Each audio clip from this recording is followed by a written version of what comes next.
Hey folks, it's Man once again, and the film I'm reviewing tonight for you guys is Hours, a 2013 film, which is the last film that Paul Walker finished before he died in a tragic car accident. And it's really sad. I mean, a lot of people passed away. I mean, Peter O'Toole and the man who played Billy Jack and so many other people. But uh, Paul Walker was one of those guys I was actually following and didn't mind. I mean, he was an actor that grew on me. He was one of these guys that I actually looked forward to. I saw a film he did called Vehicle 19, and I liked it. I liked it for what it was. I remember him in Joyride. I really enjoyed Running Scared. I enjoyed him in some of the Fast and Furious films. You know, Fast 6, Fast 5, those surprised me. And I saw a trailer of this, really looking forward to it. Of course, I know Fast 7, Paul Walker only got some of it finished before he passed away, and they're talking about, getting his younger brother and then doing some CGI in the face, and I'm like, this is starting to sound like Bruce Lee's Game of Death all over again, so I don't know about Fast 7. They're going to make it because the Fast and Furious movies made billions of dollars. They're going to do it. It's just, I don't know. I don't want, like, Game of Death bullshit, I'm not a fan of Game of Death Bruce Lee, so I just, Fast 7, I don't know. But this, I'm going to consider this truly Paul Walker's last film, in my eyes. And it's a damn good one. Now, unfortunately, before I really get into it, I will do spoilers, but I'll warn you guys. I'll warn you guys ahead of time when I start doing that. Because if you want to see this film, like I know my friend, I actually remember linking my friend Michael Keane, great guy on here at MLKKAEF Enterprises. He was doing trailer reactions. I mentioned, hey, check the trailer of this film out. And I know he mentioned it intrigued him and it drew him in and he wanted to see it in theater. But unfortunately, Michael, you're not going to be able to see Hours in theaters. Because for some reason, it was only released in about a dozen theaters, maybe like 15 theaters at most, and video on demand.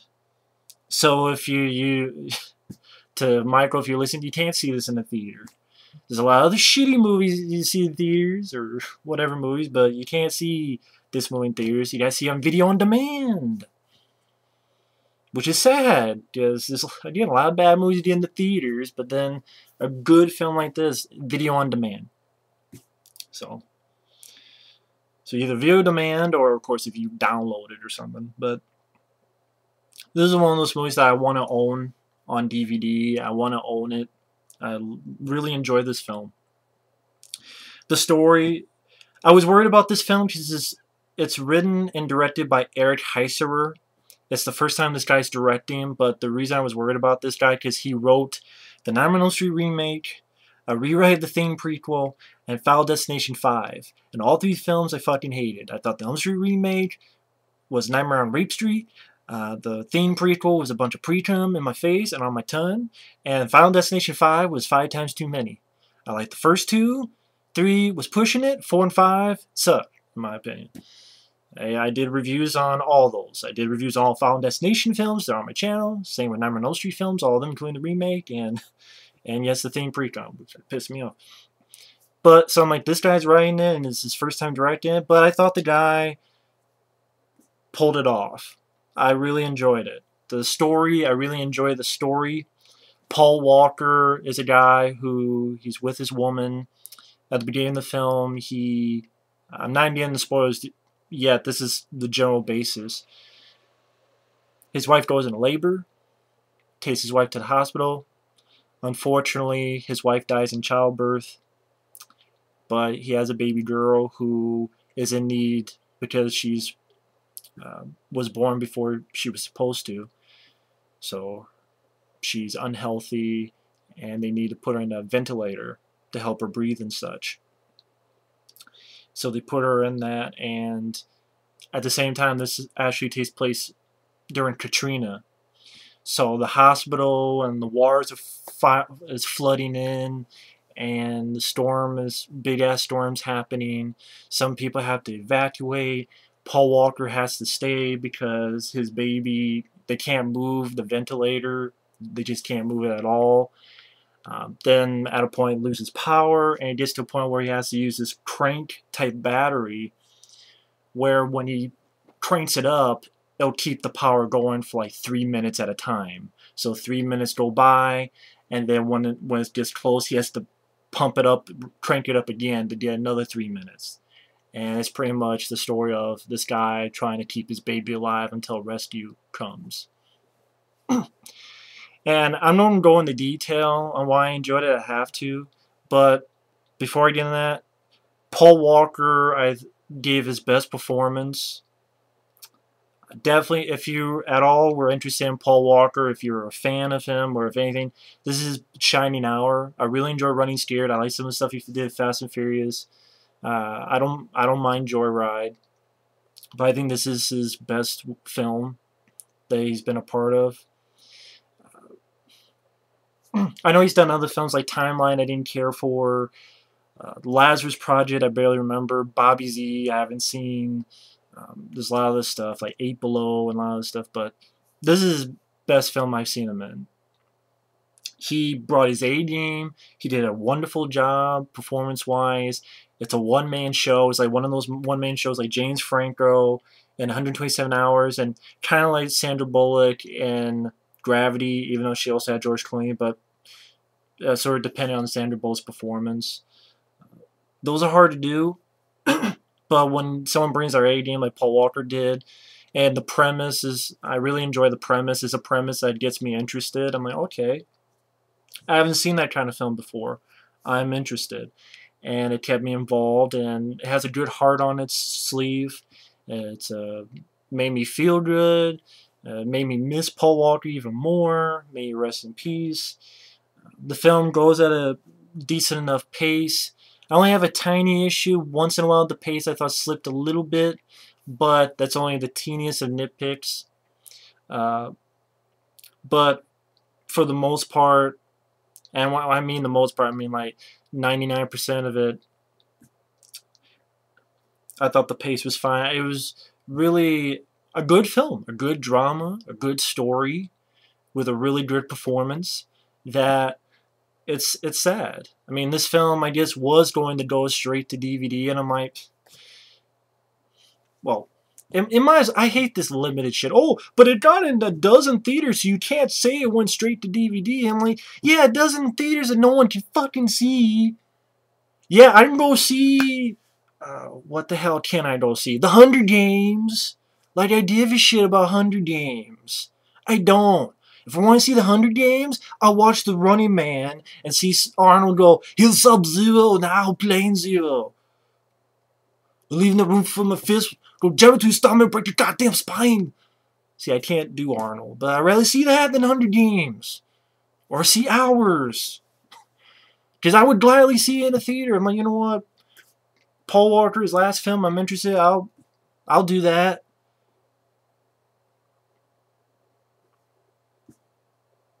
Right, I'm always a tight ass on money. But I'm like, yeah, I'll do that. But no, can't do it. Sorry, sir. It sucks. So yeah, it's a good film. I gotta get into spoilers to explain more about it, but I really enjoy it. If you're at all interested, Paul Walker's last film that he completed, if the story at all interests you, I mean, it's a father trying to save his baby, who is in the most vulnerable spot, you know, on a ventilator, that, you know, the father has to keep cranking it, and all this other stuff happens. He has to try to, it's a situation that you can put yourself in. Like, how would I deal with it? See, I like those kind of movies. That's why I love 127 Hours. That's why I love Gravity. It's a situation that you put yourself in. You wonder, what would I do? And you go, oh shit, this is a crazy situation. And people say, oh, it's predictable. Yeah, I'll be honest. All these movies are predictable in one way or another, but I like that. Sometimes predictable is not a bad word, and I'll get more into that. But I gotta get into spoilers. I really enjoy this film. It'd be definitely in my top 3 of 2013. And when I say top 3, I mean there's like a slim thing between number 1 and number 3. Like the 3 that I enjoy is Gravity, World War Z, because that surprised the shit out of me. It really did. And Hours. And they're all very close. Like Gravity's going to be number one, but the others are very close. And by the way, just in case, I did not love Gravity just because of the gimmick, because of the 3D and the special effects. I thought they were really good, but I love Gravity for more than that. If I do a best of list, whether by myself or with my friend Mike, I'll explain more. But that isn't about that. This is about Hours. So it'd be in my top three, and again, they're very close. So just because I say is number 2 or number 3, that doesn't take anything away from this film. And that's not my intention. I just really recommend this film. I really recommend you guys check it out, because again, video on demand is the only way you don't do it. So check it out. I definitely want to get this film on DVD. If it ever comes out, whenever it is, there's no release date so far on DVD as far as I know. But anyway,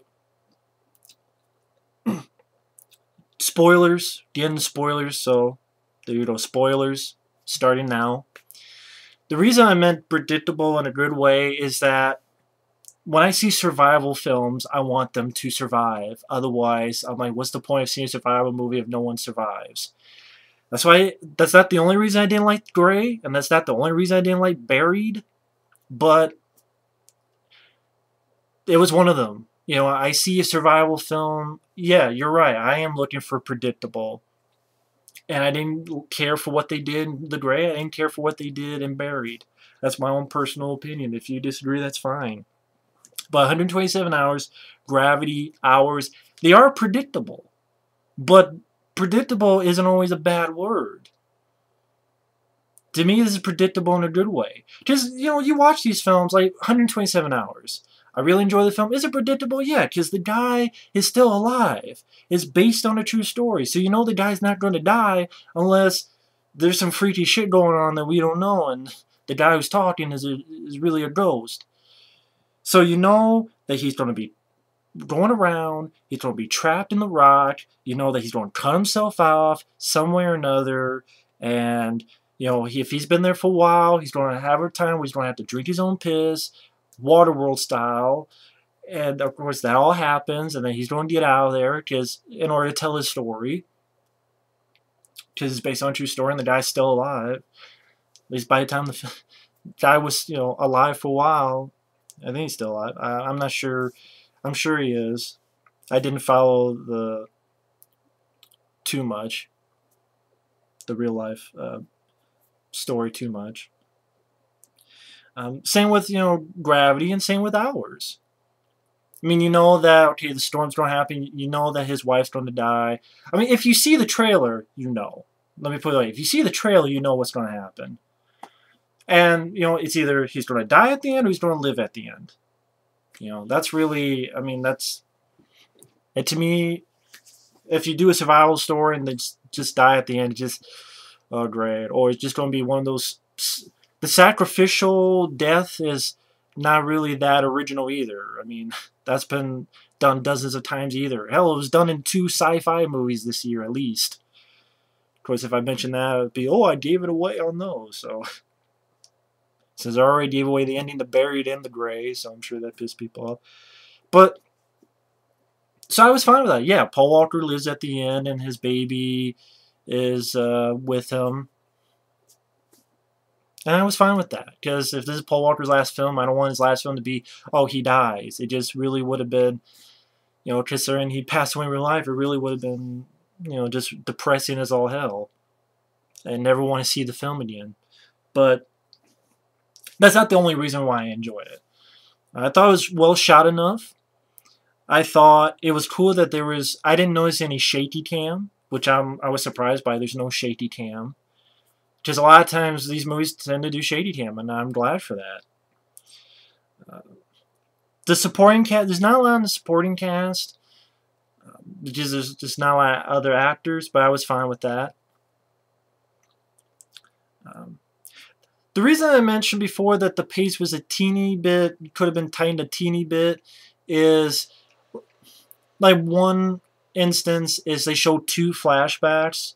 One is Paul Walker and his wife talking in a dinner with friends about how they first met, And then there is another flashback about the day where they first met. I don't think you needed both flashbacks. I think one or the other could have sufficed. I don't think you needed both flashbacks, which pretty much we already got the same information. But that's what I mean, just like little nitpick. Like that's a few minutes, that a minute or two or so that could have been cut out. You didn't need both flashbacks. But thankfully, it's not like all flashbacks. I was getting worried. I'm like, okay, is it just going to be all flashbacks? But no, it's not, thankfully. Because it's only those two, and then there's a moment, it's not a flashback, but he thinks he's talking to his woman. I think it's the girl's Génesis Rodríguez, I believe his name is. I could be wrong. And she did fine for what she had to do. The music was fine. It's not something that's memorable, but at the same time, it's nothing bad. It fit the film for what it had to do. It had enough events that kept me interested, whether it be first, I mean, the whole situation. Paul Walker, again, really brought his A game. His reaction of finding out that his wife's dead. And there's a moment where he goes in a room and sees, because there's barely any room, they had to put some of the bodies, covered with a sheet, like either on the floor. And he's like, hey, can you at least not have my wife on the ground? And even thanks the guy for helping him. And then when the stuff comes in, it's, okay, some people have to get out. Although, I always, not always, but I always wondered, like, I guess because they didn't have enough people, but I would have thought at least one doctor would have stayed with Paul Walker. At least one would stay with Paul Walker because he has his baby in a ventilator. I thought one doctor would have at least stayed. At least one doctor. I thought so. I thought that was kind of weird that, shouldn't it? I guess not, but obviously. Maybe that's just would have made the film less interesting. But there's a nurse who has a kid with her, and she says she's going to get help because they can't move the ventilator, and Paul Walker's okay, yeah, that makes sense. And the phones are out, and, the water's starting to fill in. And again, when he does his crank thing, it starts at 3 minutes. Then after a while, it goes to like 2 minutes and 45 seconds. And like once in a while, it keeps. When he cranks it, it gives him another time frame. And as more and more the power gets used, that time frame gets smaller and smaller. So to a point, it gets like less than 2 minutes. It's like a minute and something. And that plays into the film. So, for example, there's a scene where he has to get to the rooftop because he hears a helicopter. But if he's doing this and then try to get up, he has a timer on his watch. Oh, shit, I got to go back and do this. And he's got to try to organize, okay, how can I do this so I can get as quick enough up to the top and have enough time to go back. There's also a moment where he wants to try a CB radio that's outside, which you have some close calls and such like that. I like that at the end it doesn't devolve. Like I love action as much as the next guy, but I remember seeing the trailer that there's Paul Walker has a gun and there's like two guys who have guns. I'm like, okay, is it gonna be like an action sequence? It didn't need it, and it doesn't become an action scene. Like it doesn't become like he's shooting and boom, boom, all over the walls. It didn't need that, and thankfully it wasn't. It was what it was meant to be. It was quick, and there it is, and then we move on. And usually I'm the type that wants more action, but I thought it was, for what it had to do for this story, it was just fine. And barely much in, like, okay, how can I get more power? Let me try this generator that's downstairs. I'm getting really sleepy, so I gotta inject myself with adrenaline and such. He finds this dog that's tied up, and he helps it out. So yeah, like little things that happen. As along with him is this time frame of having to constantly keep cranking this thing to supply more power to his kid.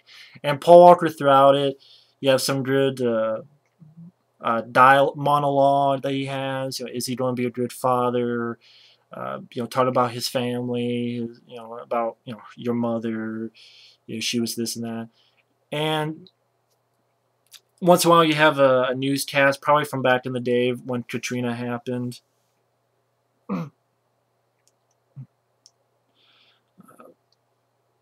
I think because of the budget, you didn't see a lot of the outside world. Because, you know, how can you create that with a massive flood on a very small budget? Maybe if it was given a few more, it would have been nice to see a couple more scenes outside, but I thought it did what it had to do. But most of all, I thought the story was well done. I noticed some reviews say stuff about plot holes. I must be dumb because I didn't notice them. I didn't notice any plot holes. I really didn't. It's him trying to figure out how to, uh, you know, scrounge up food and water, how to keep his baby alive, how to keep her alive, and, you know, these little things that happen, and just trying his best, trying to get to the rooftop and sit in a helicopter, trying to get help on a radio, trying to, when the IV bed's running out, trying to find someone to replace it. You know, the stuff that keeps happening to this guy. And you just see this guy's going through a really tough time, and he's doing his best. He's not half-assing it. He's not being an asshole. I was worried they were going to do, oh man, I wish I didn't have a baby and you weren't born. He mentions this like once slightly, but it's nothing remotely mean or evil or bad. It's just him going, man, I wish your mom wish she was still alive. Very briefly, like near the beginning. And it's nothing mean or hateful about it.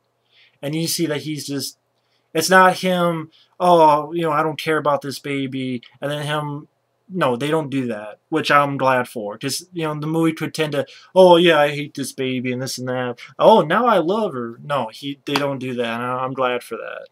Because that would have been bullshit, in my opinion. But no, it's him trying to save this baby from the get-go. It's his daughter. And again, you really root for the character. Some people may mention, well, why do I put Gravity above this? Not just because of the 3D and the effects, which they were good, but, you know, Gravity had the budget for more stuff to happen. You know, it's Sandra Bullock. You know, the whole opening... well, the whole thing that starts it off with her going around and having a buckle and spinning out around. And they had more tools to do, and they had more stuff they could do, and that kept it more interesting. And Ours is an interesting movie, but I'm just saying, why put Gravity? I think it's even more interesting. You know, the camera work and having to go through the visor from her point of view, POV, and do it in one move. As well as the basic story. The basic story of Gravity is this girl, she doesn't really want to live, and, you know, do you want to live? Well, fight for it, and she does. Here, it's fighting for his daughter's life, and he does. And I like those kind of stories, sort of survival stories, fighting, you know, don't give up type of stories. And more stuff, you know, more stuff happens in Gravity because it has the budget. So either she's trying to get into her ship and the second wave is coming and all this stuff's fucking up and debris, or she's trying to get out and the parachute gets caught and she's dangling up and down, or there's a fire in the ship and she has to get it out, or she doesn't have fuel and she gets there and she has to get out and use the fire extinguisher to get over there, or the re-entry. It has more of a budget, so it has more it can do, and I thought you used it well. There's more stuff happening. And here, it's more low-key. And low-key isn't a bad thing. But I'm just saying, if you want to know why I like Gravity more, you know, there's other stuff. I like the music in Gravity more than this one. But again, 1, 2, and 3, my top 3, they're all very close. So it's not like Ours. Like, if I gave a score, I'd give all 3, my top 3, 10 out of 10. I really would. Because, again, for a year that not a lot of films I cared for, or I thought it was just okay or so-so, the top 3 were films that I really enjoyed. I thought they were films that didn't let me down or I was really surprised by. And again, this is a film that I know I've taught like almost half an hour about, but it's a very simple story, a minimalist story. But I thought I was told well enough with a great performance by Paul Walker. It was a great idea for a story. And it was told with just enough stuff to not let me go, oh, I'm so bored, I'm shutting this off, or I'm doing this, or I'm jerking off, or I'm walking up on the ceiling, or I'm, you know, blowing a hole through someone's ass. for teens. You know, I'm not doing that. I'm like, you know what, I'm going to keep watching. And it's the same reason why you watch films that you've seen a dozen times. Because I'm like, I like how this is going, and I like what I'm seeing. And yeah, do I know what's going to happen? Yeah, because I've seen the trailer. And you know what? All trailers give away everything. The scenes. But if I'm still interested, I'm still involved, I think that's the making of a good film, and that's what this does. I like the dog that he saves, little stuff that happens in there. I really enjoy Paul Walker's performance.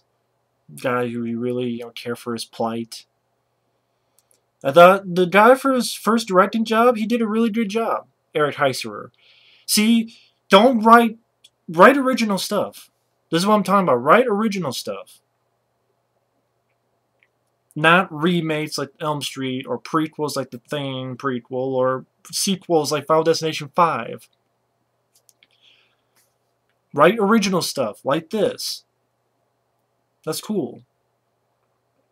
So, I don't know what more I'm going to say about Hours. I've talked about it for a half hour, but I really enjoyed the film. Really liked it. It's one of those films that it's such a simple enough story. It's hard to give specifics on why I liked it, other than good story, great performance, good movie. The premise and story and performance of an actor, this is one of those one-man show that really pulled it off. And I remember reading somewhere that Paul Walker said he was proud of this film, and he should be. So, anyway, that's my long review of Hours. It deserves it. It's a damn good film. One of my favorites of the year. And Paul Walker will be greatly missed. So, thanks for watching. Take care, and we'll see you later.